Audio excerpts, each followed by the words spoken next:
जय हिंद दोस्तों।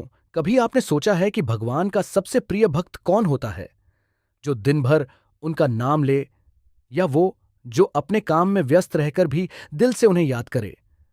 आज की ये कहानी आपके इस सवाल का जवाब देगी।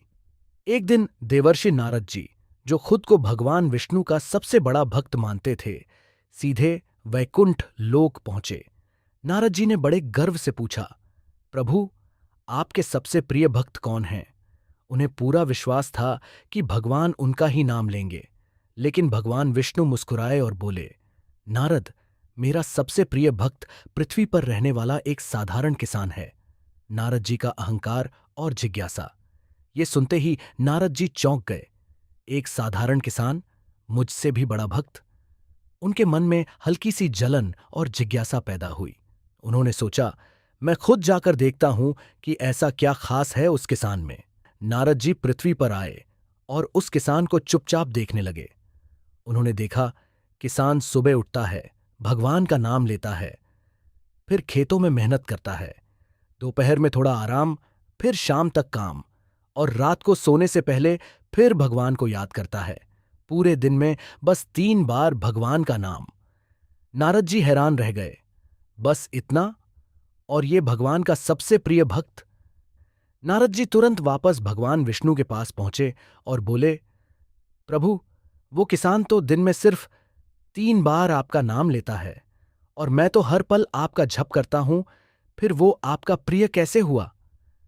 भगवान विष्णु मुस्कुराए।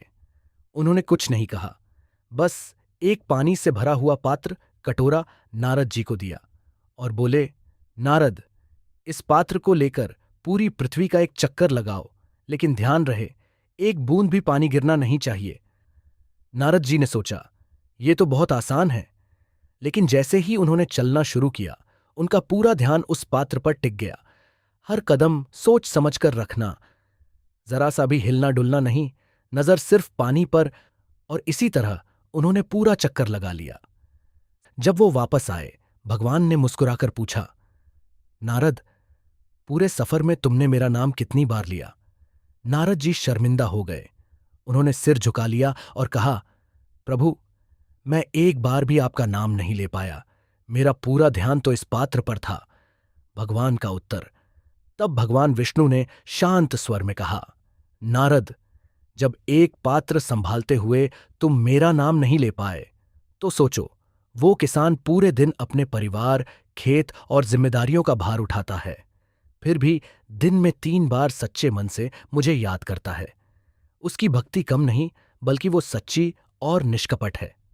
नारद जी को अपनी गलती का एहसास हुआ। उनका अहंकार टूट चुका था। उन्होंने भगवान से माफी मांगी और समझ गए, भक्ति सिर्फ शब्दों में नहीं, दिल की सच्चाई में होती है। तो दोस्तों, ये कहानी हमें सिखाती है कि भगवान को बार बार याद करना ही भक्ति नहीं है, बल्कि सच्चे मन से, ईमानदारी से किया गया छोटा सा स्मरण भी बहुत बड़ा होता है। अगर आपको ये कहानी पसंद आई हो तो लाइक करें, शेयर करें और चैनल को सब्सक्राइब जरूर करें। जय श्री हरि।